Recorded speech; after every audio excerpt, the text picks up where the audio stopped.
negative because these are all so difficult. I'm struggling with X, Y, Z. Let me internalize all of that and turn it into a superpower.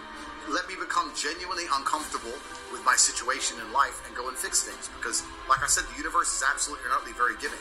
And if you truly hated being in the position you were in, you wouldn't be there very long. No, I do not believe in clinical depression, and you're never going to... I'd love for you to try and convince me it's real. It'd be quite interesting. Do you think it's an invention of the US pharmaceutical industry to sell you pills? Well, I think that that's certainly part of it. I think that's part of it. But I've had this conversation with a bunch of people, and my basic premise is that I refuse to believe in things that take power away from me.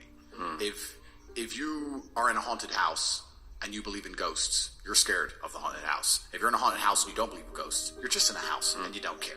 So I don't like the idea, when someone explains to me the idea of one day waking up and being miserable and not wanting to live anymore, and it's nothing to do with my circumstances and I have no power over it, and no matter how good my life is, I'm still going to feel terrible and I'm going to want to die.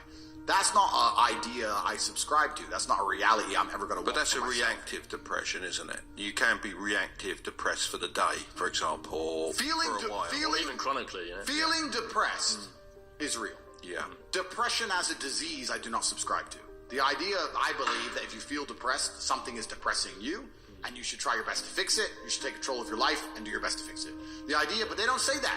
They don't talk that. They say depression like it's this magic thing that comes out the sky and it gets in your brain, and you're sad no matter what, and there's nothing you can do about it, and you need to only take pills. And I think that's a very bad way to look at the world, and that's a bad idea to subscribe to. And if you start to feel depressed, let's say your girl leaves you and you start to feel depressed, but you believe in the idea of depression, you're now going to start diagnosing yourself as clinically depressed, self-hypnosing yourself into hypnotizing yourself into being clinically depressed.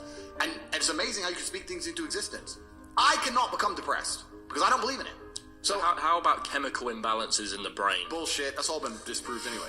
Really? It's all been disproved. Firstly, that's all been disproved. And secondly, even if that was true, even if I had a chemical imbalance in my brain, I do not believe in depression.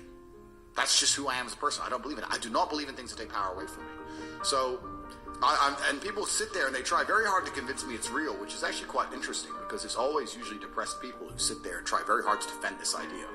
If you're so scared, if depression's so terrible, why are you sticking up for it? Why are you fighting so hard to convince me it's such a powerful force? Why shouldn't you be doing the opposite? Shouldn't you be listening to me? Whose team are you on? Like, do you want to be depressed?